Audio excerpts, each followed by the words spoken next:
Hello everyone. This story is about, what if Naruto had muted emotions and became a seal's master? Please like, share and subscribe for more. Also check the other fics I have uploaded. Now let's start. Orochimaru didn't have time to see if his jutsu connected. As soon as his feet touched ground, he was surrounded by more exploding tags. A swift replacement saved him as the explosion shook the trees down to their roots. His genius mind was occupied with dissecting the jutsu. Every technique had a flaw or a limitation, something that could be exploited. As more explosive tags appeared around him, he devised a test while avoiding the next volley of explosions. A mud clone was sent in an opposite direction, and just as he expected, tags appeared around the both of them. The tags could track him by chakra signature, he concluded as he replaced himself with a log, the bombs rendering it to splinters. The Sannin kept moving. The blasts were powerful, but avoidable as well, the blast radius of 3.5 to 4 meters. Those were some of the strengths, but he knew he'd have to press things to discover a weakness, though he suspected there was an obvious one to exploit. He found Naruto and made a beeline for his future student at a moderate, for him, pace. The tags continued to attempt to surround him, but he outsped them. Good, he thought, he had the timing down. He noticed they stopped once he was within the blast radius of Naruto. The tags lazily surrounded the two ninja, and it was as he suspected, the Uzumaki left a safe zone for himself. It was smart, but exploitable. Orochimaru would soon discover he was wrong as only a brief glow alerted him, prompting an instinctual shunshin away as the tags detonated, the radius twice what it was previously. The Sannin could smell the scorched earth and feel the heat of the explosion, but didn't see Naruto. He had no time to ponder his whereabouts as he ably dodged a staff strike. Shadow clone, Orochimaru suspected. Not just the one he was fighting but the one in the explosion, and Orochimaru reasoned the barrier had a way to distinguish between the real him and clones. With practiced ease, he dodged the attacks of the clone, keeping an eye out for any tags. When none appeared, he rethought his earlier assumption about this being a clone. He smiled at the confidence of the boy, thinking he could attack a shinobi of Orochimaru's caliber with a neat trick and a stick. He moved right as he felt the ground tremor, not missing a step as it broke apart, leaving deep crevices in its wake. The barrage of subterranean wind bullets was child's play to evade. Decent attempts, good enough to get a chunin, but the tactics were a mere trifle for the Sannin. At a speed he assumed the Uzumaki couldn't track, Orochimaru appeared before his target, fist barreling toward him.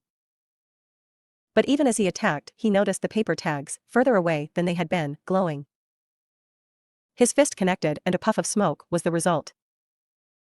Not a moment later a significantly larger explosion occurred, destroying even more of the notorious forest. When the smoke cleared the Sannin rose from the ground, having had just enough time to sink beneath it for shelter.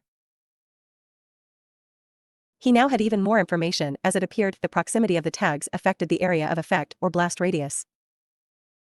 He still assumed the tags would not detonate near the real Naruto, but the boy was clearly proficient with the shadow clone jutsu. So overcommitting to an attack would be foolish and detrimental to his health. Kukuku, he laughed internally. The barrier was not just destructive, but an effective method of psychological warfare. Move wrong, and you get blown up, pursue the wrong Naruto, and get blown up, but stay still, and you get blown up. It encouraged paralysis by analysis, by appearing to have no good options, the victim would be stuck. It was very snake-like and Orochimaru could appreciate it, but he needed to find the real Naruto. Before another trap could appear, Orochimaru got prone and opened his mouth wide, unleashing thousands upon thousands of snake summons.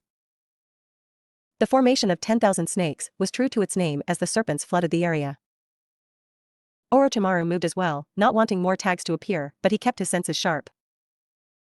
It didn't take long for the tags to encircle the snakes in sections, dealing death by the hundreds. But Orochimaru noticed that some were managing to avoid their demise in one particular place. He sped over, performing the hand signs for the wind style. Great breakthrough, sending the concentrated gust of wind to the area. He smiled when his target's cloaking jutsu dropped as he was hurled through the air. The downside was, as Naruto was moving the barrier, targeted the rest of his snakes, incinerating them, but the summons had fulfilled their purpose. Unwilling to allow him to hide again, Orochimaru extended his tongue, it wrapped around Naruto's ankle and slammed the boy down on the ground, hard enough to crack the forest floor. Giving him no chance to recover, Orochimaru lifted the Uzumaki with a kick to the ribs, mercilessly punching the Madare Genin in the face hard enough to fling him back. He whipped his tongue out again, planning to give Naruto no respite and no distance. His technique backfired when Naruto's chakra scalpel sliced through his tongue, causing his hold to drop and for the Uzumaki to charge toward him, staff in hand. Orochimaru dipped and dodged as the two engaged in acrobatics, the younger combatant unable to match the more experienced man. There is promise here, Sensei trained him well, Orochimaru thought. He had no love for the staff, but could see how the boy could, even for a brief period, match Kimimaro. Flipping over a leg strike, transitioning into a duck and corkscrewing over a third attack, Orochimaru called forth the Kusanagi. Pulling it from his mouth and performing a slash in a single motion, Naruto blocked the attack but was nearly taken off his feet due to the power of the blow. It was Orochimaru's turn to be on the offensive, gradually increasing the speed with each strike. He forced Naruto to go from blocks to evasions, but he was receiving cuts in the process. The Sannin was picking the Uzumaki apart as more and more cuts started to emerge. Not satisfied with mere nicks, Orochimaru thrust his blade at Naruto's left clavicle but was shocked when the Uzumaki's protective vest didn't allow the sword to penetrate. Taking advantage of his small window, Naruto hit the sword upward, splitting the staff into a scream of sticks as he did.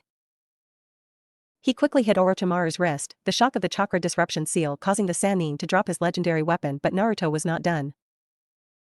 2 hits, one to the knee and the other to the ribs, kept the Sannin stunned. Naruto flowed into a jab, activating the high-powered shock seal at the end of the stick. Orochimaru was treated to thousands of volts of electricity before being impaled by a Rasengan, or that had been the plan. Defying modern medicine, the Sannin powered through the electric shock and grabbed Naruto's wrist before the pinnacle of shape manipulation could hit him. Tossing the jutsu-wielding arm to the side, Orochimaru hit Naruto with a back fist, drawing blood from his nose. With the same hand, he nailed the genin with a cross that sent him skidding across the ground, only being stopped by a tree, but even it groaned at the force of the contact. Orochimaru was on top of the boy as soon as he saw him pull out 2 of the same type of bead that froze Suigetsu. He had a wrist in each hand, squeezing hard enough to crack bone.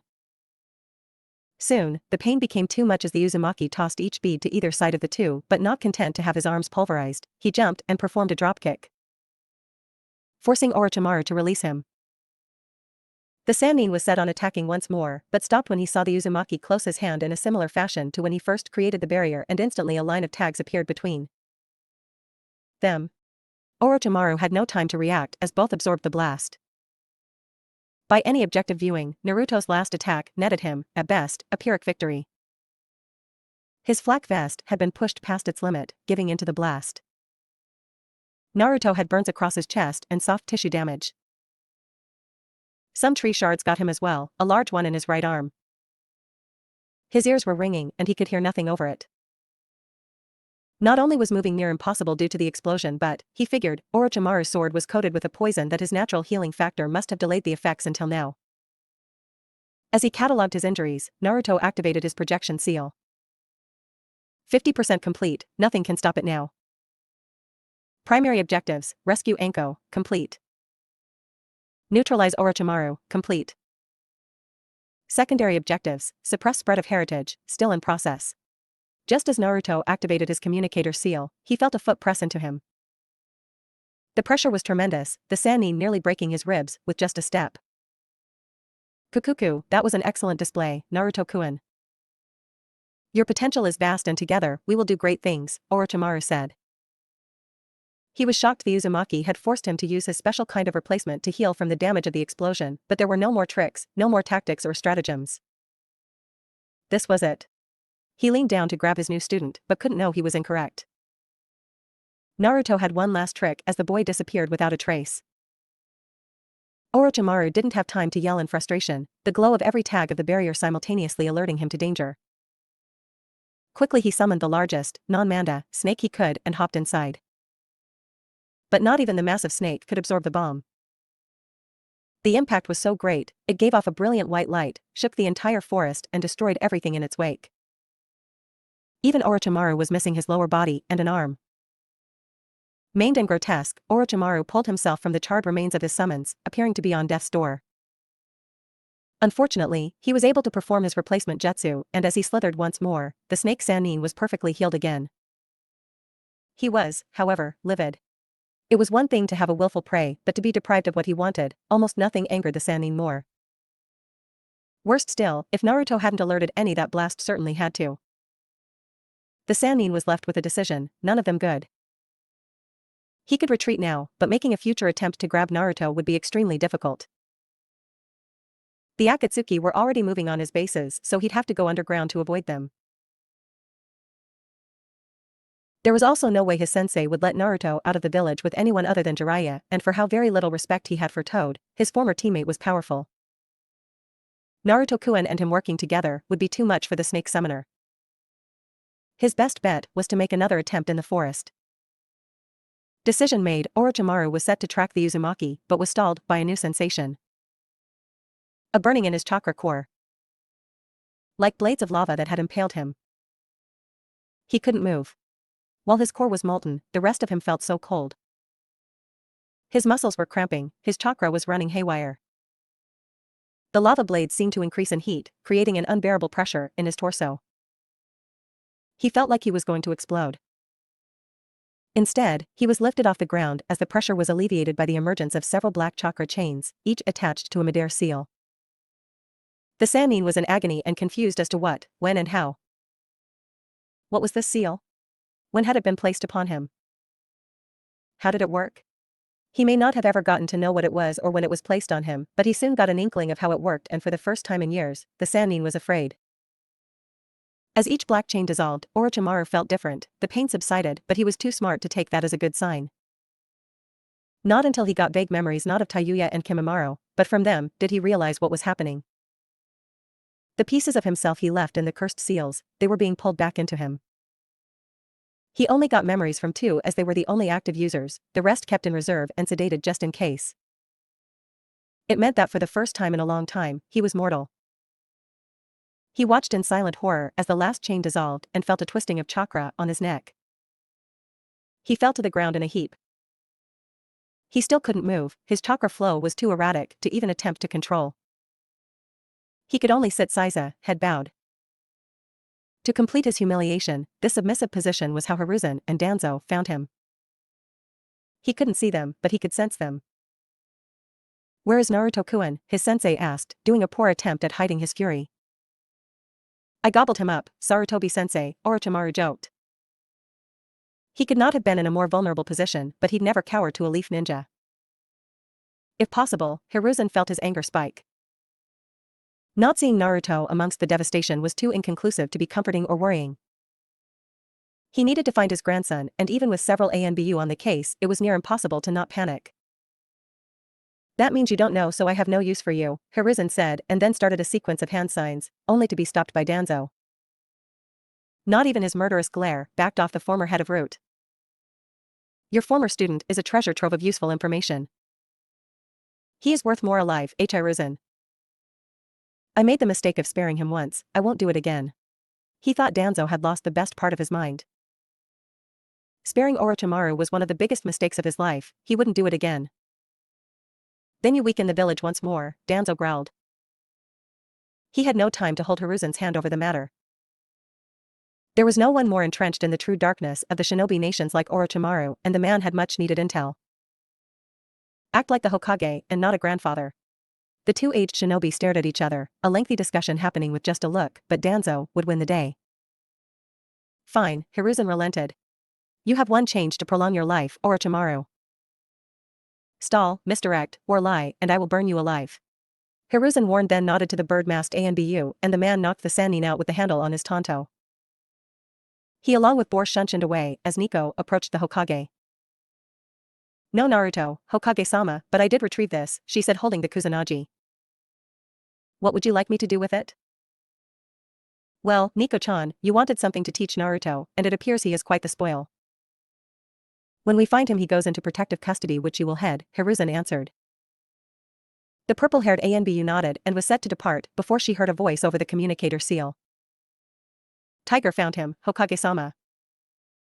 He's with Anko and 2 summons. Lead the way, Nico," Hiruzen ordered, and the trio departed with due haste. "What the shit?" Anko explained and then winced. Her sensei had worked her over pretty thoroughly, and even with the Gaki healing her, she was still experiencing some discomfort. Her shout could be understood, though, as she'd just watched a dome of paper tags appear from nowhere. You must remain still, Anko-chan, Clone Gaki lightly admonished as he tended to the slight fracture in her leg. Yeah, but can you tell me what that is? She asked as she pointed to the barrier. A sign that all is going according to plan, was all the clone would say even as she gave him her best pout. Anko got increasingly worried as she heard the sound of explosions. It reached a new level once the explosion ceased. However, it was the sight of a badly burned, bleeding, and beaten Naruto suddenly appearing by the clone that made her heart stop. The clone stopped working on her, having already seen to the most significant injuries, and turned the real Naruto away from her. She heard more than saw the blonde vomit briefly. And if that weren't enough, felt the forest floor shake and felt a wave of heat from a massive explosion. The clone, ignoring the final effects of the paper barrier, retrieved a water bottle and cleaned off the original while another clone, one that had been guarding the perimeter, used an earth jutsu to bury the sick. The two clones then got to work on healing the original, which left Anko confused. If the original was unconscious, as he appeared to be, then why hadn't they dispelled? She didn't ask, however, as she didn't want to distract them. She winced as she got to her feet, pulling a kunai. The two toads, also weapons ready, joined her. All three had felt someone approaching and none dropped their guard when they saw it was an ANBU, especially not after Anko had been tricked before. The agent signed a secret code to Anko, but even that didn't allow her to drop her guard. The ANBU didn't move any closer and simply waited. Moments later, the Sandame arrived and Anko felt the deepest sense of relief at having her leader present. Stand down, Anko-chan, the Hokage ordered in a light tone. It was decidedly unrepresentative of his current emotional state. And you too may dispel, please give my regards to Gamabunta, the Hokage said, acknowledging the summons. Sorry, we leave when we run out of chakra or our summoner requests it, Gamashiro said. He meant no disrespect, but the Hokage had no authority over them. The Hokage nodded. You too can return home. Thank you for your aid, one of the clones said but never took his eyes off his work, repairing the damage of his duel with Orochimaru. Of course kid, just remember that Gamabunta-sama is going to want a word, Gamashira said before she and her brother departed. Naruto-kun, is the original okay to move? Hiruzen asked. It hurt seeing his grandson in such a state. His turmoil was multiplied by it being due to the traitor Hiruzen had allowed to flee, having been soft-hearted when he should have been firm. I can place some stability seals on him so nothing will jostle during transport and then he can be carried, the clone answered. Do that and then send a message to the rest of your clones to dispel. I'm sorry to say, but your participation in the exams ends now. It would be inadvisable for my clones to dispel now, the clone cautioned as he applied the stability seals via chakra. While this is necessary, why do you think it is inadvisable, Naruto-kun? Orochimaru gave every team a scroll that stated I am the son of Minato Namikaze. The clones are preventing the intel from leaving the forest. Hiruzen was dismayed. Not only at the long-buried secret getting out but the burden his grandson took upon himself. It's fine, Naruto-kun. It is long past time for you to be openly acknowledged for who you are. Dispel them and get ready to travel. The clone obeyed and while in pain, it was Anko who picked the blonde up. Tiger shunshined away with the shadow clones. He's so small, Hokage-sama, Anko said. She knew he was short, but after the removal of the cursed seal and the few times they got to hang out it's like she forgot. Forgot he was 12, a boy. A boy that saved her. Freed her. She was as thankful as she was guilty that a boy half her age came to her rescue because she could do nothing against her traitorous sensei. The Hokage could understand her response as it was hard to not see the small boy he met over a campfire and regaled with legends about the stars as they ate grilled fish. We must leave for the tower, Anko-chan. There is much to be done. When you go after my sensei, I want in. I don't care what it takes, I'll kill him, she promised, but felt deflated when the Hokage shook his head. I'm afraid that won't be possible, my dear. The boy you hold in your very arms did something this old man could not. Orochimaru is in custody, defeated by a genin. Now, to the tower, he said and she obeyed, even in shock at the news it couldn't overwhelm her discipline. Besides, there would be time to process everything later. When Hiruzen arrived at the tower, all alerted Konoha ninja were at the ready as they understood their leader would suffer no fools. Anko was right behind him, heading toward the medical center. Danzo had arrived before Hiruzen and was waiting with Kakashi, the copy ninja, having not been told anything but his presence was needed. Standing at attention in the makeshift office when Hiruzen entered, Kakashi was quickly becoming concerned about what could have prompted Danzo to summon him on behalf of the Hokage. Kakashi, I won't mince words with you. Orochimaru infiltrated the exam and revealed Naruto Kuin's heritage to each participating team.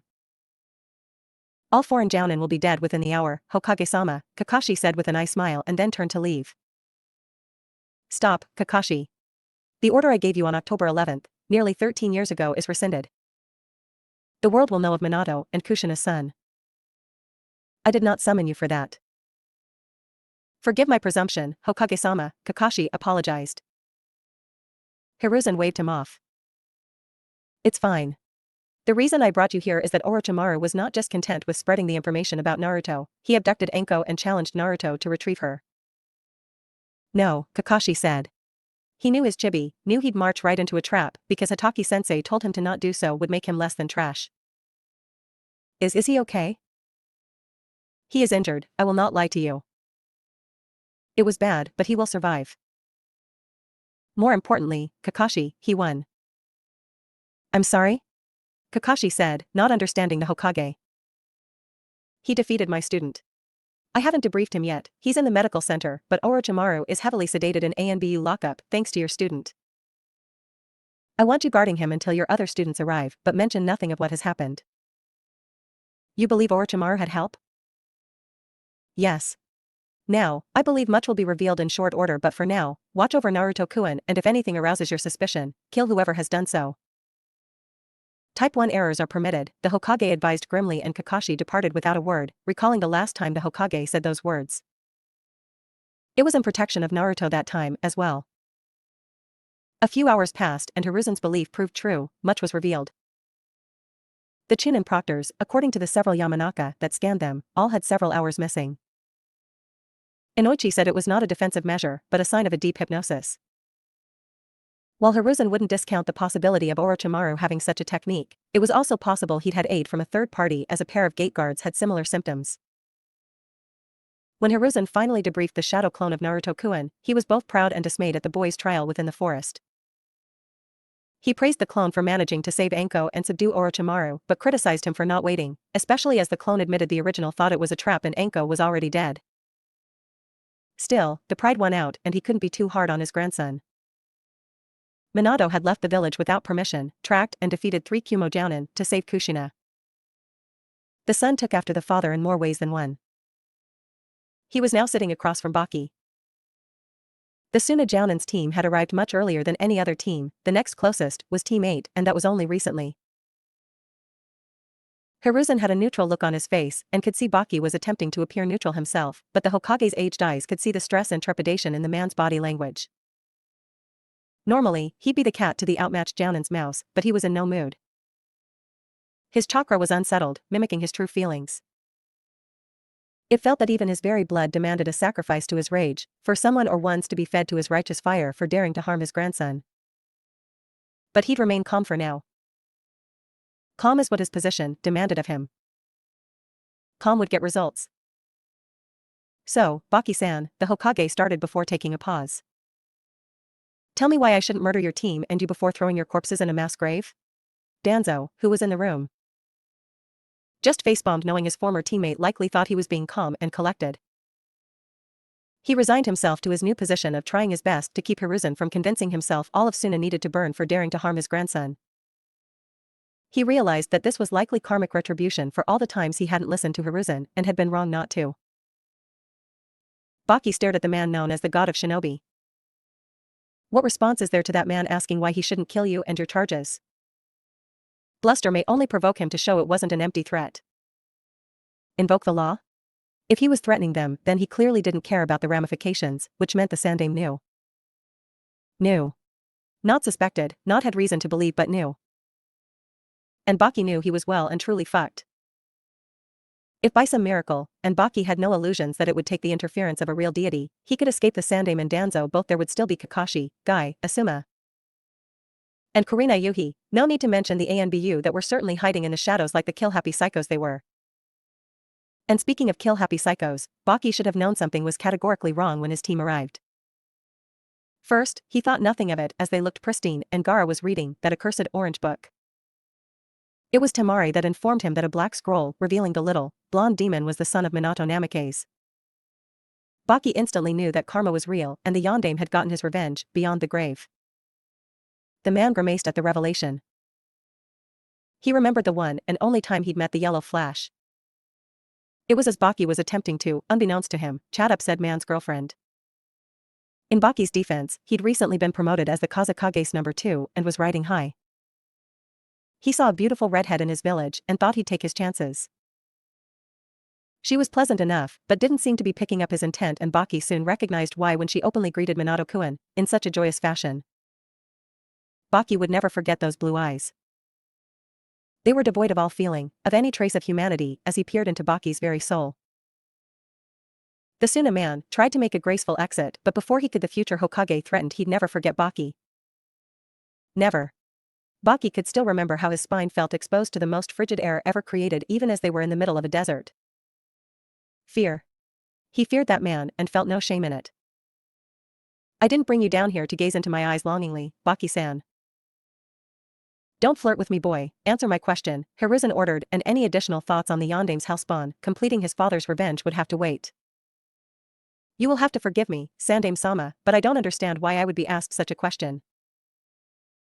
Konoha and Suna are allies in good standing, Baki said as he had nothing else to go on. Danzo frowned at the Suna Jounin's response. That was the exact wrong way to play this, especially with Hiruzen in the current emotional state he was in. He almost wanted to help the man out, if for no other reason than to impart some actual tradecraft into the youngster. Damn kids had no soft skills anymore. Yes, Baki-san, we are allies. That's why I let it slide that you brought your Jinchuriki into my village without notice. The boy seemed fine enough, a little too taken with Jiraiya-kun's books, but he's a growing lad and I won't begrudge him a healthy interest in the fairer sex. I even ignored your other student following around Naruto-kun. Trying to get information on a competitor is logical, and if he could have gotten anything of value following Naruto, then he deserves a promotion. But what I'm having a hard time with, and the reason you may get intimately acquainted with the soil of Konoha is Suna working with my traitor of a former student. Baki schooled his features, but that he needed to was as much a confession as a genuine reaction would have been. Internally, he was near a total freak out. His nerves were shot, worn down by the state of his team, by the reveal that Minato had a son and now this. He was trying not to, but his body wouldn't stop tensing, preparing for a fight. He might go, but he wouldn't go quietly. Suna is doing no such thing and for you to even accuse us of Baki started, making a show of taking offense, but was interrupted by Hiruzen opening a folder. Inside was the dossier of one of the Suna competitors, information foreign villages had to submit to the host for security reasons. But Baki knew this wasn't a true Suna ninja. She was an Oto Kunoichi that was given false Suna credentials to hide the alliance between the two villages. I see you recognize her.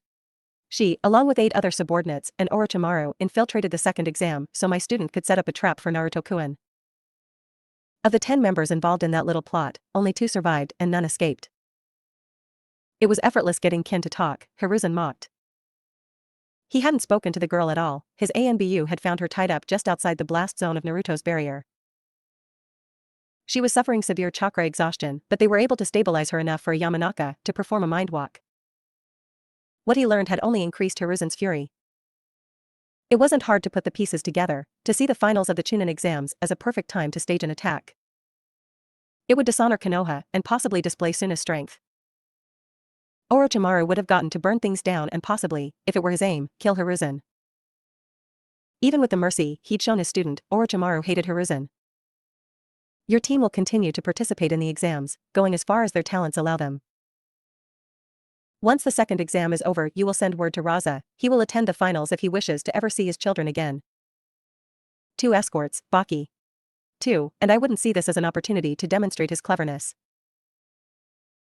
I won't lure my Kage into a trap, Baki said firmly, causing Hiruzen's eyes to thin into slits. It seemed the man thought they were undertaking a negotiation. Your letter or your head, I make no comment on which I'd prefer, but understand those are the choices before you. Get out of my sight, Hiruzen commanded and Baki obeyed, returning to his team with 2 ANBU as escorts. You need to calm down, Danzo advised. I am calm. Really? Because Baki isn't the only one that thinks you plan to kill Raza once he arrives, consequences be damned. I trust you put together what their plan was, yes? Hiruzen asked and Danzo looked mildly offended. Of course, I'm not an asshole. Then, should I not want to extract some pain from Suna for daring to betray us? To plot to invade us? None of the Gakage would be so calm about this. I would already have his people mobilized. Danzo answered, making no secret of his true position on Hiruzen's argument. And if I thought the invasion that clearly isn't going to happen was your motivation, I might entertain your argument. It'd be nice to kill a Kage before I depart, just a great item on the resume. But you're acting the same way you behaved when Enzo died. The room turned frigid as the Hokage stared at Danzo, but the man felt no fear. This needed to be said. You were blinded by rage, Hiruzen. You let your students run wild to claim your revenge. So, if you're sitting here saying it isn't in you to do it, then save it. Naruto-kun isn't dead, nor is he my s dash. Isn't he? Are you really so unaware? It is only your age and respect for Minato's sacrifice that you claim him as a grandson, but I know a father's pride when I see it. Of course I'm proud. Naruto's deficits were directly and indirectly caused by me. He was barely verbal when we first met. He worked hard to overcome them, making the best of what little time I could devote to him. He was and is owed more than I can ever give him and has turned out fantastically. Minato and Kushina deserve to be here to see his growth, so any excess of pride you see from me is my feeling so on their behalf. He'll be the future of this village, so to correct you, Danzo, if I decide Raza is to die at some point in the future, it would be with the village in mind. Hurting Naruto hurts the village. Now who's being clever? Danzo quipped. Get out, Hiruzen ordered, but there was no heat to the words. I will, but only because I don't want to have to deal with Tsunade when she finds out her student is laid up. You might end up digging that mass grave anyway.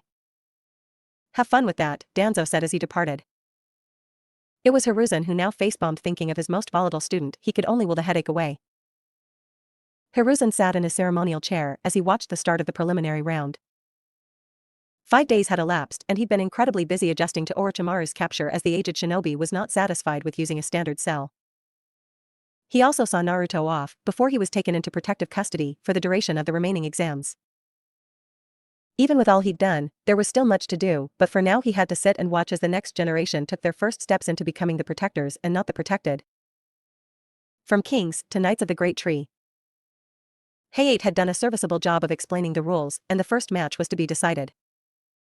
Ino Yamanaka versus Karui of Kumo, the screen displayed. The heiress of the Yamanaka clan made her way down to the floor, her back experiencing phantom pains from where her opponent slashed her in the forest of death. She wasn't looking forward to experiencing that again. She tried to shake off an uncharacteristic bout of self-doubt. She never suffered for confidence, but she'd come up short against this kunoichi, her whole team against the duo from the hidden cloud. Your boyfriend won't be here to protect you this time, Karui said as she walked up to Hayate. Ino grimaced. She couldn't disagree. If not for his timely interference, Team 10 may not have survived the forest. 3 clones backed off the 2 from Kumo, Naruto managing to sink 2 shuriken in the side of Omoi as he was attacking Choji. It was a revelation to the heiress, as she'd never seen Naruto in mission mode, so to witness him so focused and cold was quite the departure from the sweet, awkward boy she'd come to befriend. A glancing, traitorous thought also noticed he looked cute in all black and backing down enemy ninja. Ino didn't bother to respond to Karui's insult, more focused on how jittery her hands felt as they reached to the sheathed blades at her back. One benefit of this rematch, the Kumo Genin's ambush had been so successful, she hadn't had time to retrieve her knuckle knives. Whereas she knew Karui was a kenjutsu user, with knowledge of at least one right tenjutsu. Are the combatants ready? Hayate asked. The 2 girls, now just a few meters apart, both nodded. Fight. A clang was heard through the spacious room as Ino deflected Karui's downward slash. She rotated away from the blade, hoping to find an opening. She hadn't had a lot of time with her knives, but Asuma-sensei drilled her on the basics. Constant motion, in and out, never overcommitting. Hers was not a style built on power, at least not yet. Karui must have read her intention as she swiftly brought the sword around in a horizontal motion, ensuring Ino couldn't charge in. The Team 10 kunoichi backed off and the 2 ninja reset. Karui went on the offensive again, Ino deflecting the sword strikes and moving away, but she'd allowed herself to get predictable. After another defectly, she was shifted into a kick to the ribs, as Karui had accurately guessed her escape route. The Kumo swordswoman followed up with a right cross strong enough to send Ino stumbling back, until she completely lost her footing and fell. Karui stuck her sword in the ground and performed a series of hand signs, before pointing her glowing hand toward Ino. The electromagnetic murder jutsu hit true, but Karui was too slow to realize she'd made contact with a substitution log. Slow enough for Ino to deliver 2 cuts to the back of Karui's legs, 1 each. Karui tried to spin kick Ino, but the Yamanaka was moving in the same direction and dug in a body blow before she backed away. With the proper form and her knuckle knives, she knew the punch hurt. She could see Karui fighting the urge to cover her ribs. Angered that the Konoha princess managed to actually wound her, Karui retrieved her sword and began a furious attack. The sound of metal on metal echoed throughout, neither fighter willing to back down. But it was clear to every senior ninja, Ino was faring well, but unless she came up with a plan, she'd lose to her technically superior opponent. As if they willed it, Ino blocked another downward strike, but misjudged the distance, Karui being much closer than times previous, Ino was closer to the hilt. For the first time in their fight, Karui's blade tasted blood. Ino bit her lip in response. It wasn't an incredibly deep cut, but it wasn't shallow either. Her purple attire was staining itself with her life essence, a shoulder wound was limiting and painful. If she didn't end this soon, the blood loss may start to affect her. Sacrificing some of her defensive power, Ino used one of her knives to nick the back of Karui's hand. Ino ducked, feeling the sword leave her body, and hit Karui with a short uppercut that snapped the red-haired kunoichi's head back. As she circled away, Ino finished her assault with a leg kick to the back of Karui's knee. Knowing her enemy was behind her, Karui deftly performed a backward stab. It hit nothing, but it allowed her to shift away from Ino and get back to her feet. She wouldn't broadcast it, would do her best to never let anyone know, but her legs were feeling more and more numb. And that the hand that had been cut was starting to feel it as well let her conclude that the knives were poisoned with, she hoped, a paralytic. Karui was in an undesirable position. She didn't want to waste chakra. The proctor had explained that 3 of the participants would have to fight twice, and she didn't want to risk depleting herself should she be called again. But she couldn't continue taking damage. She needed to end this and receive treatment. The brash kunoichi settled on a blitz, a final, all-out assault to make the girl in front of her crumble. She sent chakra to her limbs, hoping the minor enhancement would be enough, and dashed toward Ino. If the previous exchanges had been intense, this felt murderously rabid to Ino. Karui had committed to an onslaught of fast and powerful strikes. Not as technical as she had been, but this was almost worse. Ino was being pushed back, barely defending, but even the defense was taking a toll. She was getting tired, worn down, and would be open for an unguarded attack soon. She had one more ace up her sleeve, but like almost everything else she hadn't mastered it, so was reluctant to use it. However, the situation demanded she either gamble or concede. She chose to gamble. First, she switched her tactics from deflecting the sword to dodging and evading it. The only reason she could manage it now, instead of when Karui was fresh, was Ino could see her poison had started to work. The attack was frenzied, but Karui was ever so slightly slowing down. Ino used it to get in close, arms pulled toward her chest as she did so. Karui, taken off guard, lashed out with another right cross. It hit Ino square in the jaw, but as it was in motion, she ran her blade along the inside of Karui's forearm. The arrows hit the ground with a thud, and it confused all that Karui didn't follow up. I quit, I need help, the Kumo kunoichi shouted in mortal terror. Height was shocked, but called the fight just as Ino got to her feet. I need a medic, I don't have much time, she screamed, not understanding why no one was coming to her aid, not even Samui. She put pressure on her arm trying to buy her precious moments, and was so relieved when a medic appeared beside her and then whisked her off. Another medic doing the same for Ino.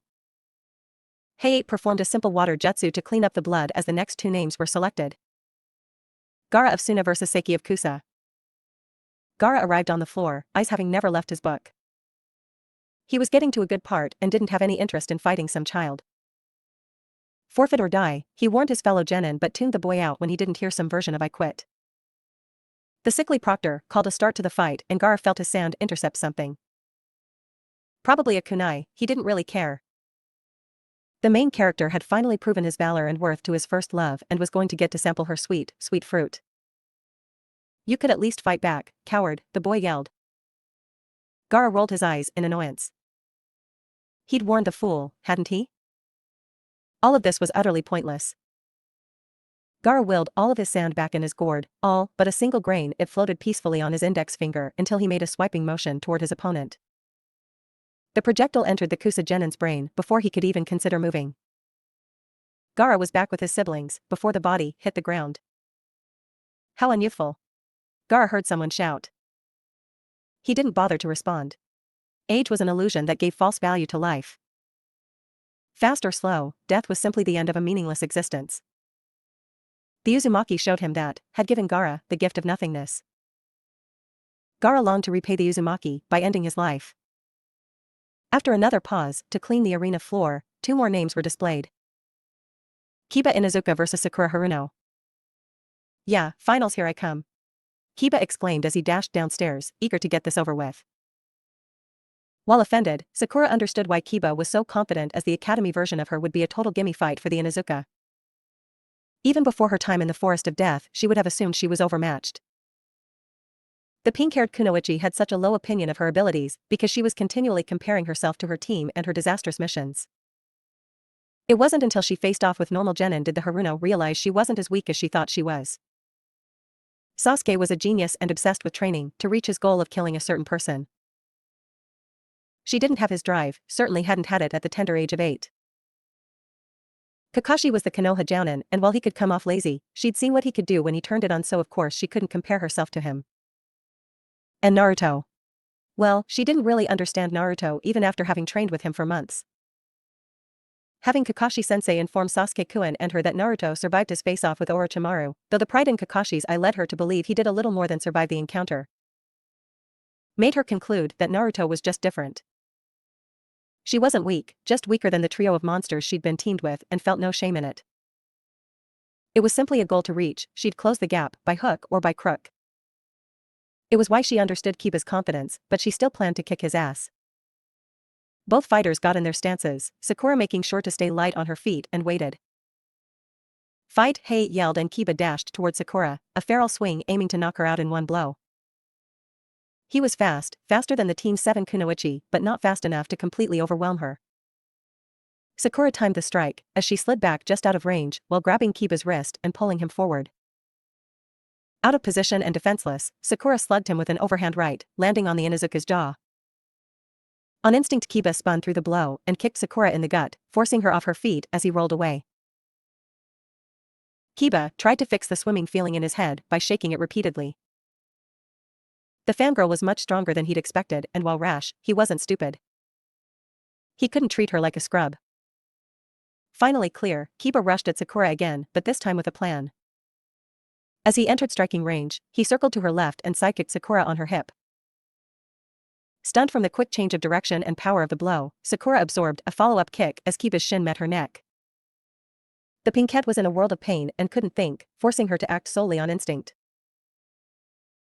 This surprised Kiba, as he expected her to either curl up from his attacks or try to create distance, which was why he was attempting to close the distance before she could retreat. Sakura opted to get closer and throw a pair of short uppercuts. The first was off the mark, it landed but under the jawbone near Kiba's left ear. The second one was right on, landing under his chin. Once again Kiba was startled and dazed by Sakura's power, but sobered up immediately when he felt her clinch the back of his head. Clinching was something Hinata did, so he knew how bad the position could be, and how to get out of it. He dropped low, dug his shoulder into her stomach as he grabbed her legs and took her down, mounting her in one smooth motion. "Ah, fuck." Kiba yelled, denied the chance to enjoy his advantage. Not thinking, he went to reach for the kunai stabbed into his leg, not paying attention to Sakura at all.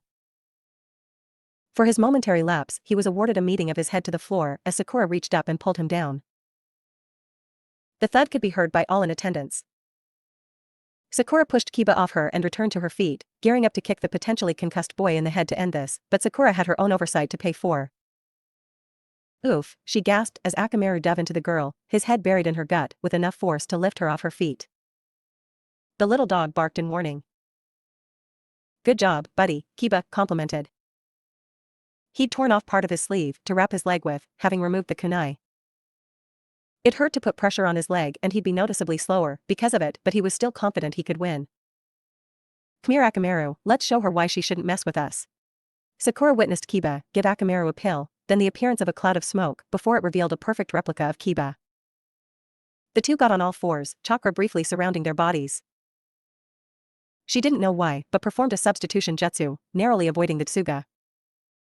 She didn't have time for a repeat, so while attempting to dodge the second passing Fong, Sakura felt her exposed side get shredded. She suffocated a scream as she held her side. Taking stock of her situation, she was outnumbered by a physically superior force, one at her front and the other at her back. She was injured, bleeding, and her mobility was hampered. It wasn't good. The smart play would have been to forfeit, as she'd done more than anyone expected of her. But she couldn't bring herself to do so. Utilizing her intellect, she formed a plan. Sakura dipped her hand in her kunai holster and charged at the Kiba in front of her. This was a desperation play, and if it didn't work, she'd lost anyway, so she'd hold nothing back. Ignoring the agony from her wound, she continued charging. The Kiba behind her slowed due to the shock of her suicidal run toward his copy. The Kiba in front of her, taken by surprise as well, didn't perform another tsuga, opting to just finish her with a single blow. Sakura threw the disc and performed the desired hand sign. The timing had been tight, the Kiba behind her had closed much of the distance between them but was still far enough away to not be affected while the one in front of her was within the radius.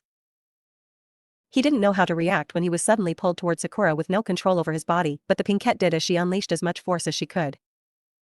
The full extension of the punch was reached just as Kiba came into range. Perfectly placed. Which is why it was so disappointing when she saw the puff of smoke as she was tossed back. No time to dwell, Sakura turned in midair, the clapback seal essentially providing the entirety of the force for this next move. The real Kiba and she collided in mutual lariats, each proved to be too much for the other as the genin slumped on the floor in a double knockout. The medics escorted all three combatants to the medbay, all had come around before ever leaving the tower hall. Karen of Kusa versus Niji Hyuga. Karen was unsteady as she walked down the steps. Her time in the forest had been traumatic, if she were being frank. She'd sensed several copies of a chakra signature moving throughout the forest, and everywhere they went other signatures vanished. So, when she felt three of them heading toward her team, she was terrified. She wasn't a fighter, she wasn't even really a medic. She was one step above a tool and hated it. Kusa was going suck her dry like they had her mother. She'd warned her teammates, and they chose to run, of course managing to cross paths with the largest bear in existence. Seiki had gotten wounded by the beast's paw and she resigned herself to dying and being eaten by a wild animal. Until one of those cloned signatures showed up and knocked the bear out with a staff. She instantly recognized him, Uzumaki Naruto, and her other teammate had as well. The coward actually grabbed her and held a kunai to her throat, threatening to slit her open if he didn't leave. The boy looked confused, as he should have. She wasn't a valuable hostage, they didn't even know each other, but Kuro pressed the knife to her neck hard enough to draw blood. She remembered the boy telling her to make it to the tower, but Kuro thought it a challenge presented to himself.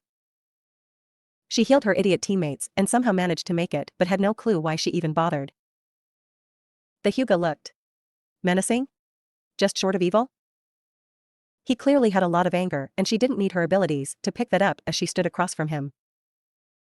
The special Jounin called the fight and Karen was struck before she could even consider throwing up a guard. She dropped like her strings had been cut and a small trickle of blood dripped from her mouth. The medics rushed to her but could feel no heartbeat. They tried to revive her there, but their efforts failed and the head medic called it. Niji walked back to the overlook. He didn't know why Gai-sensei had asked him if he knew how to put someone in a false death state or why he'd be earning 30,000 ryo and the thanks of the Hokage to do just that. But Niji could use the money and wouldn't turn down the opportunity to impress the Hokage. He quickly looked up to his failure of a cousin as she was watching him intently. She then held her hand out, palm down, and rocked it back and forth. So.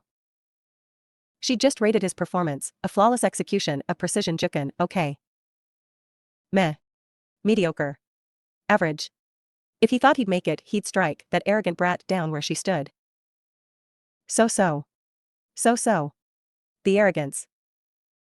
Kurenai saw the interaction between cousins and leaned over to Hinata inquiring. Was that wise? No one was more proud of Hinata gaining confidence and letting her real talents flourish, but she didn't want it to become hubris, especially not if it would endanger her. If your enemy is of choleric temper, seek to agitate him. Kurenai just nodded but said no more. All looked to the board to see who the next combatants would be. Temari of Suna versus Tenten of Konoha. It confused all in attendance when, for vastly different reasons, both girls adopted murderous grins. Hello, Tenten, Naruto greeted as he approached her. Team training hadn't started yet, so she was just doing some target practice until Gai-sensei and Lee arrived from their daily bout of psychosis. She smiled, not having seen her mutual fuinjutsu user in several weeks. Hi, Naruto. How are you? I am well. I came to ask a question, he informed her. Sure. I have a bone sword, do you want it? Tenten looked at Naruto, remaining silent and blinking slowly. It appeared he'd gotten more brazen in his perversions, even incorporating metaphors for dick. I know you know that's a nap, holy shit, that's a literal bone sword, her tone going from chastising to gleeful surprise. She thought all the Kagaya were dead. How did you get that? Where did you meet a Kagaya? We fought and he stabbed me with it. That put a damper on her excitement. Are you alright? Yes, I healed, and of the two of us, he had the greater odds of dying from our exchange, Naruto explained. Why you killed a Kagaya? I couldn't confirm it at the time, so I do not know, but possibly. Either way, I have this sword and thought you'd put it to better use. Naruto placed the weapon in Tenten's hands. It felt light, but as sturdy as any steel sword she's ever wielded. I'm going to have to do something special in exchange, she said. Before thinking what that could be, but inspiration didn't take long as she recalled his fascination with her puppy Chow. I know. Have you ever had lemon squares? Why would you square a lemon? Naruto asked in clear confusion. You wouldn't, she said between laughs. Don't worry about it, I'll drop them off later today, and you can tell me about your run-in with a Kagaya. She bypassed the hand he offered her to shake and gave him a quick hug before mushing his hair. Friends don't need to shake on things, Naruto. Soon a duet of yells filled the area, which signaled the start of their team training. Naruto spoke briefly to Lee and Guy before departing. Tenten arrived on the floor first, bone sword already unsealed. She wanted no delay in her offense once the fight started. Team 9 hadn't exactly had a rough time in the forests, Niji's Byakugan easily tracking approaching threats. She was thankful, the stress of having a price on her head had taken a toll, and even now she felt on edge. She was almost thankful she didn't have to fight any of her new friends, but was wary of the Suna Kunoichi. The weapons mistress doubted Suna would send any but their very best, and the girl appeared beyond confident. The Leaf Ninja resolved to do something about it. Temari was working through on her issues, relishing the much more direct combat she was about to undertake. Since her father informed them of his harebrained scheme to invade Konoha, her life has been nothing but constant training, missions, and worrying for her brothers. She hated that Raza wanted to use Gaara as a weapon of mass destruction, and that was before the events of their travel to and time within the foreign village. And if that hadn't been enough, Baki's near mental breakdown after he'd spoken with the Hokage was still fresh in the young Kunoichi's mind. They know, Baki said, and then repeated. His body was shaking the way it would when gripped by a fear the mind can't process, that visceral fear ninja trained to overcome. That her sensei was experiencing, that now threatened to send her into a similar state. While Kankuro was trying to get the full story from Baki, Temari could guess who they were and what they knew. The invasion was blown, Konoha was onto them. She, momentarily, wondered why they weren't dead yet. Her father wouldn't have wasted a second to kill Konoha ninja if the situations were reversed. Temari, how close are you to the Namikaze boy? Baki asked. We hung out once, she answered. Why would he be asking that now? Did Baki think attempting to kill Naruto would benefit them? If so, he'd really gone around the bend. The Hokage, he's close to the boy. I don't think he meant to reveal as much, but he did. Our survival might depend on you getting close to him. But it's not without risks. Temari didn't bother to point out she's neither a whore nor a concubine and seduction missions were beneath her. Baki knew it but had taken leave of his senses.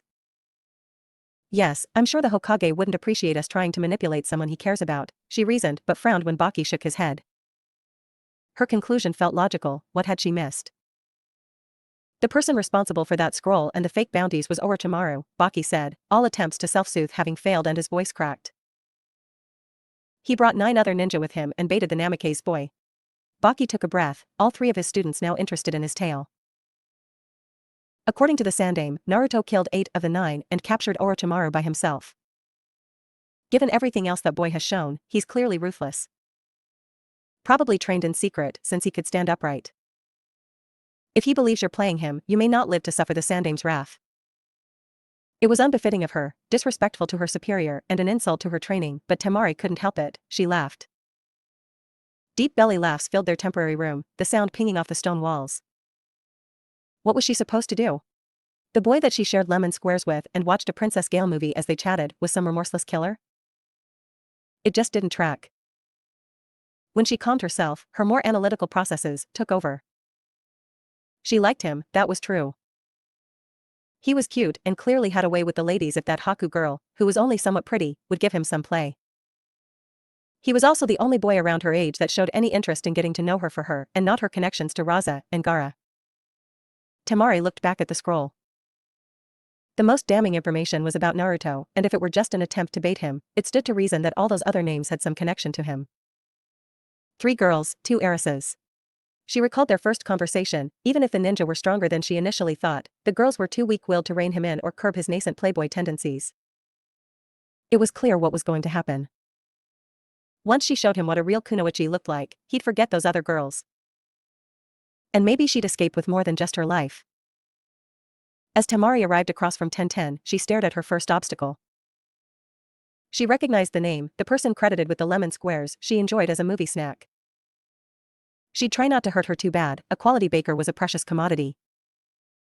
Fight, Hayate commanded and Tenten went on the offensive with a flowing series of thrusts, the speed taking Temari by surprise. The Team 9 kunoichi was relentless and resolved to leave her Suna counterpart no time to use her fan. While fast and practiced, the attacks were not enough to overwhelm Temari but left her no space to open her fan, forcing her to use it as a club instead. The exchanges became a battle of speed versus power as Tenten's nimble sword attack went against the heavy swings of Temari's war fan, neither side gaining an advantage. A loud clang was heard as both weapons clashed, the force knocking them out of each kunoichi's respective hands. The weapons flew to either side of the arena, leaving the 2 young women unarmed. Tenten, as befitting the student of Mado Gai, flowed into a sidekick that landed squarely on Temari's stomach. The impact sent her back, creating enough space to perform a jutsu. The hand signs were so fast and practiced, Tenten was too slow to react as the powerful blast of wind chakra lifted her off her feet and tossed her back like a rag doll. She hit the floor with a thud and rolled, attempting to disperse some of the force of the impact. She wasn't familiar with the jutsu, but she knew it hurt like one of Gai-sensei's youthful punches. But pain was to be endured and put to the side. The more pressing matter was her opponent running to her war fan, and Tenten could not allow that to happen. Her draw was smooth, her throw fast, and the result immediate. Ah! Temari yelled as she fell to the ground, a small throwing knife now embedded in her thigh, a small stream of blood running down her leg. Her mobility was hampered, and she was still too far away from her primary weapon. She was starting to get concerned. That concern morphed into worry as she watched the bun-haired girl pull out 2 sealing scrolls and chain some hand signs. Then the girl was in the air, raining down numerous weapons upon Temari. With her fan, swatting away the weapons would be no problem, but she had to settle for twin golem palms. The jutsu did as she desired, blasting the weapons away. She felt the hairs rise on her neck when she saw the other girl smirk. Kankuro's shout of warning wasn't needed and would have come too late had Temari performed her substitution even a half a second slower as some of the weapons had circled around and attempted to blindside her. Instead, they sank into her fan as she used the wall to steady herself. Her leg could barely support her weight, but she assumed, hoped, the great breakthrough had done more damage to Tenten, and observing the kunoichi, Temari was confident she was right. It didn't surprise her when the girl retrieved yet another weapon and charged her. Temari removed the knife from her leg and tossed, breaking Tenten's stride for just a moment. She continued on to her target, taking a swing of her jian. Temari timed it well enough to sway inside Tenten's guard and punch her in the ribs. What were once merely fractured were not broken, and the shock from the blow left Tenten open and disarmed. Temari snaked an arm under Tenten's and secured the weapons mistress's arm and head to her chest. She used her other arm to secure the lock and used her superior height to add pressure. Tenten tried to fight, but with her circulation cut off she was rendered unconscious in a matter of moments, Hate promptly calling an end to the fight. Temari was announced the winner and both girls were escorted to receive medical aid. She hadn't known what she was expecting, something more makeshift, but the treatment center in the tower was anything but. The medics placed her and Tenten in the same room. Two medics saw to Tenten's injuries, one to her wound. The three chatted, mentioning something about it being a shame that their cutie wouldn't make it to the finals. When one blamed a snake bastard, Temari put it together but was confused all the same. Did these three know Naruto, and if so, how? Could he be a combat medic? She wanted to dismiss it outright as except for one notable exception, medics were unimpressive when it came to combat. It was just one more mystery about her. Friend? She didn't know, but resolved to learn more about her future conquest. Temari was thankful when she was given something to read, the medics keeping all participants there unless they are called again or until the end of the preliminary round. She paid little attention to the last Kusa-genin that was brought in with a slash across his chest, nor the slacker with pineapple hair.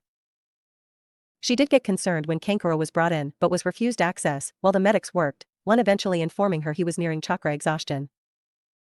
She had to bite her tongue when the severe-looking Hyuga was willed in while holding his privates. She must have clearly missed something good. Back at the arena, Hinata watched what could be her future opponents.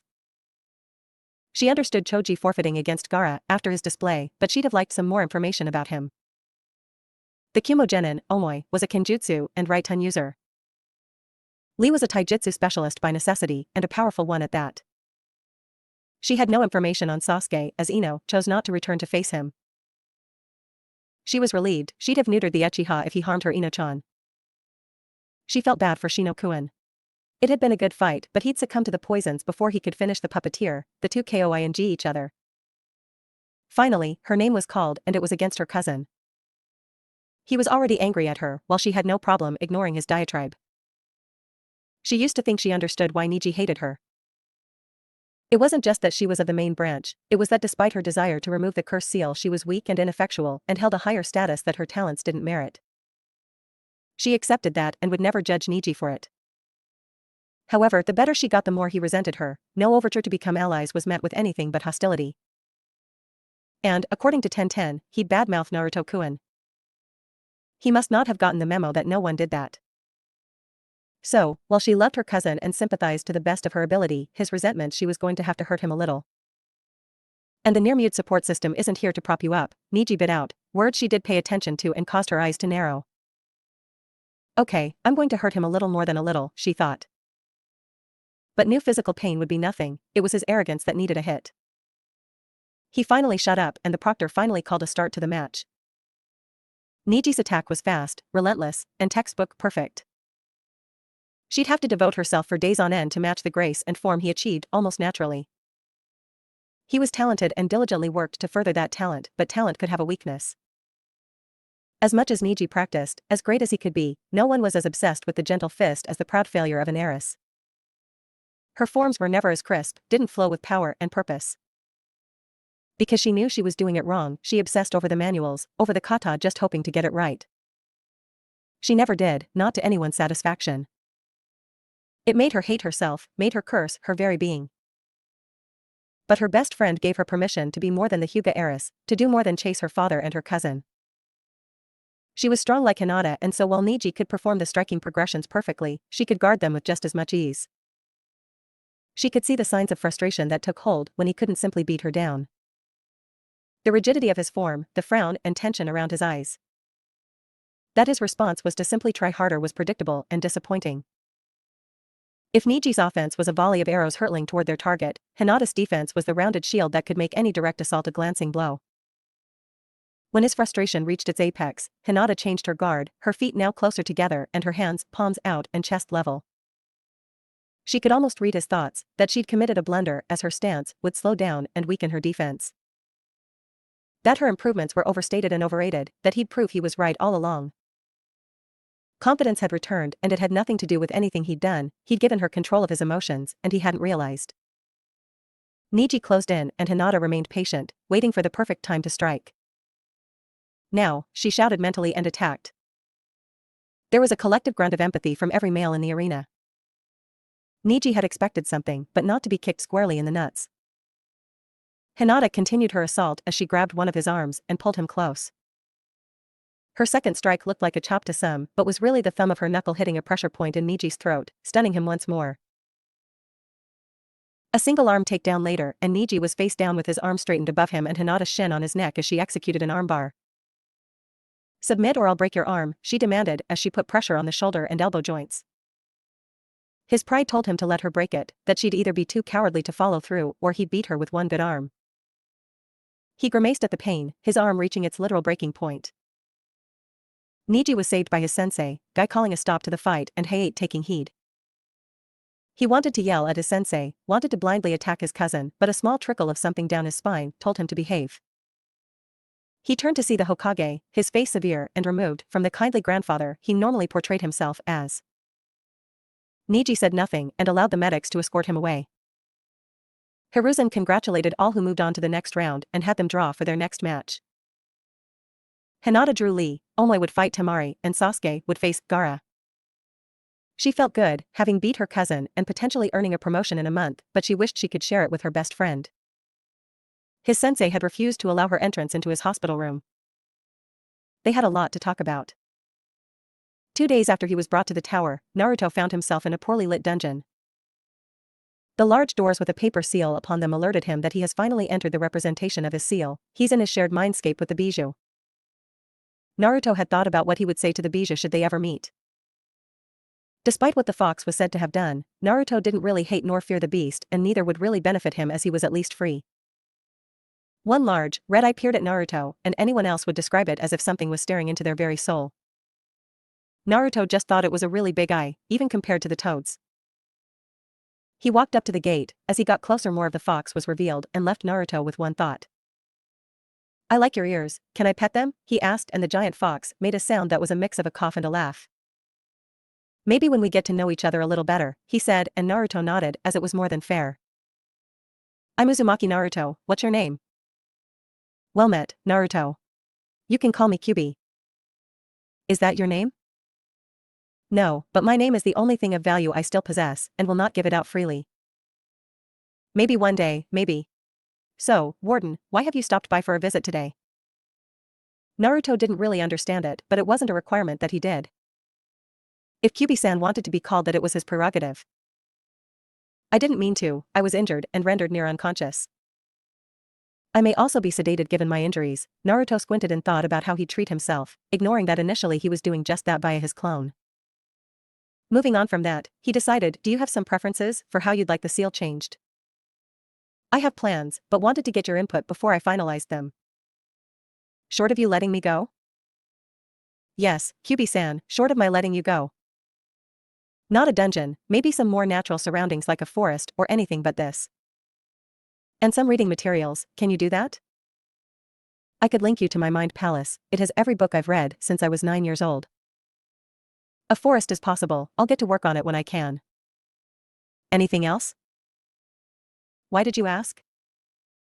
"It seemed only fair," Naruto answered and he heard Kyubi-san hum. Naruto walked closer to the cage and held his hand out, the Kyubi looking at him in mild confusion. "You shake on a deal and I believe we have reached an accord, Kyubi-san."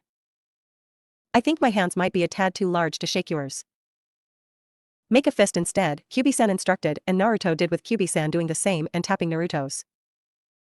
That's how Bijou cement agreements. "Don't make me regret this, Naruto. Even minor trust can be broken and some bridges once burned can never be rebuilt." Naruto nodded and then plopped down. He hadn't come here intentionally, so didn't really know how to leave. "Can you tell me about yourself, Kyubi-san?" "Why don't you start?" "Okay," Naruto said, and for a time, the pair shared stories about likes, dislikes, and past adventures. When Naruto was being pulled away, a sign he was being awoken, he stated he'd come back and Kyubi-san huffed as if he didn't care.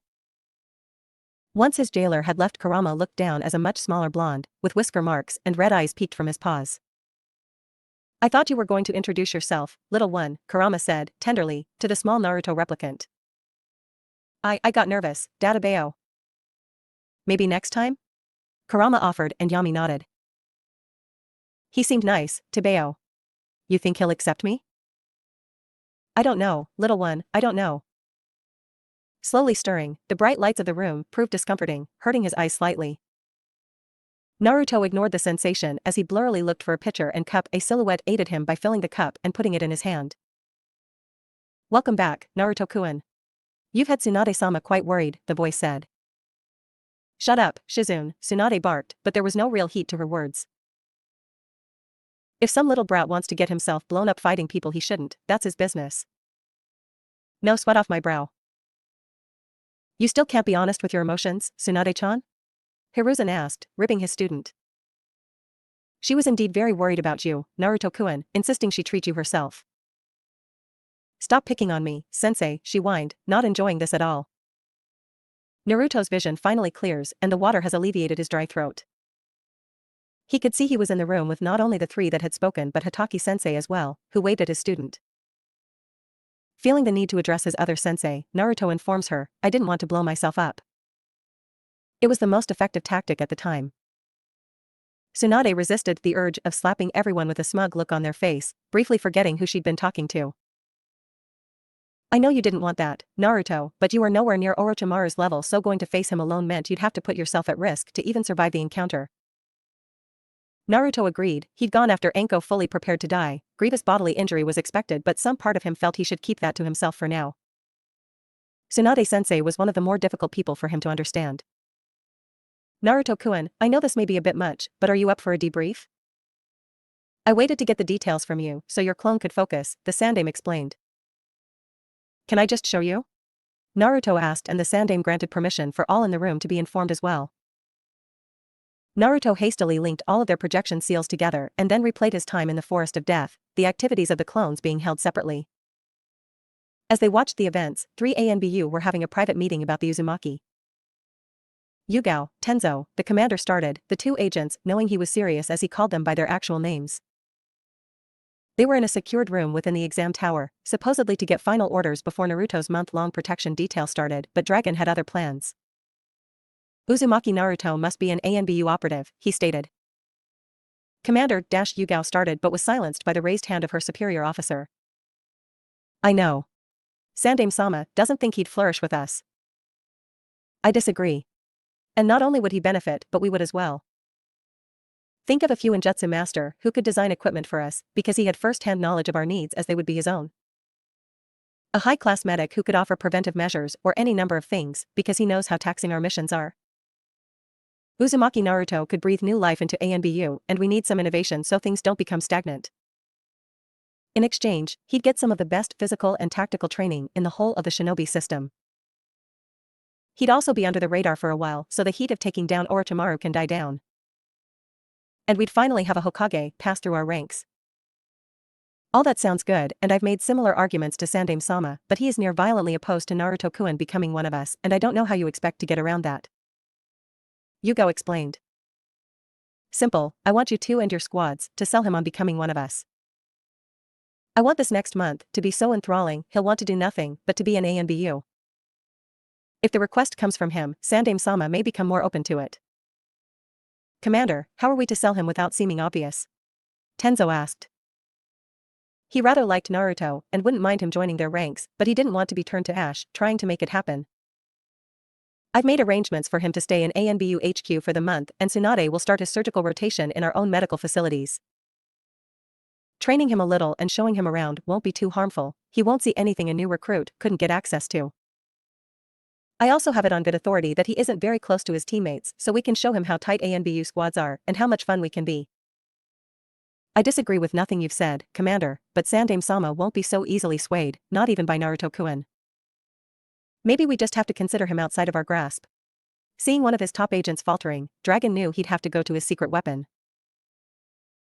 Retrieving a sealing scroll, Dragon unsealed the contents and held them up for Yugao to see. It was a small ANBU uniform, roughly Naruto's size, with the Lynx mask. Just think of sunshine blonde hair sticking out of this mask, training with Nico-senpai, Dragon teased. Yugao, despite herself, couldn't get the image out of her head, and it was downright adorable. He'd be a little ANBU assassin. I am going to report in, Commander, Yugao said, not trusting herself to say anything more. He dismissed her, confident his ploy had worked. Looking to his other agent, Dragon had one last card to play. Tenzo, if you can somehow let it slip that our showers are co-ed, that'd be great. The Mokuton user just sighed and left as there was no arguing with Dragon when he got an idea cemented in his head. Naruto had just finished his debrief when Yugao arrived outside the room. There were several voices congratulating him on his actions, but all fell quiet when the Sandaime began to speak. Naruto-kun, I am sorry you will not get to compete in the finals. I had been looking forward to it, but the rules simply wouldn't allow it.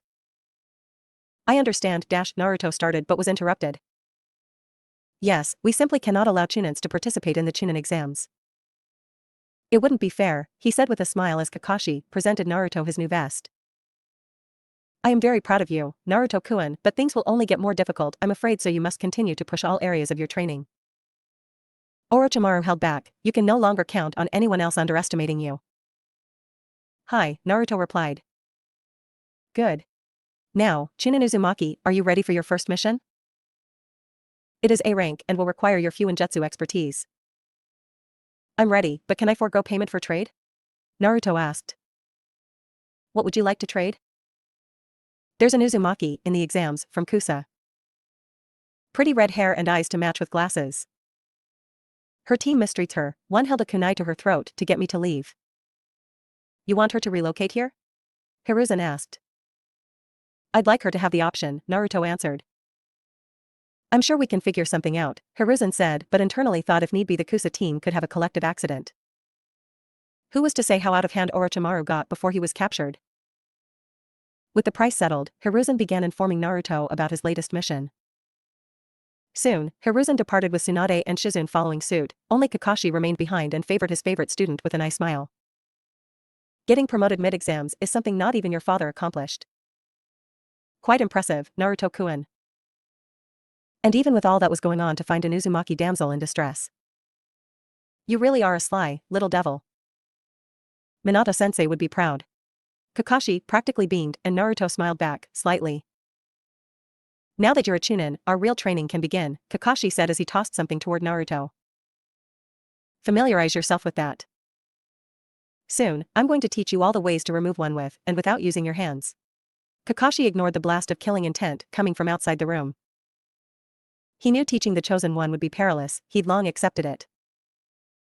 Besides, danger made cool things cooler. This was all for now. Hope you liked it.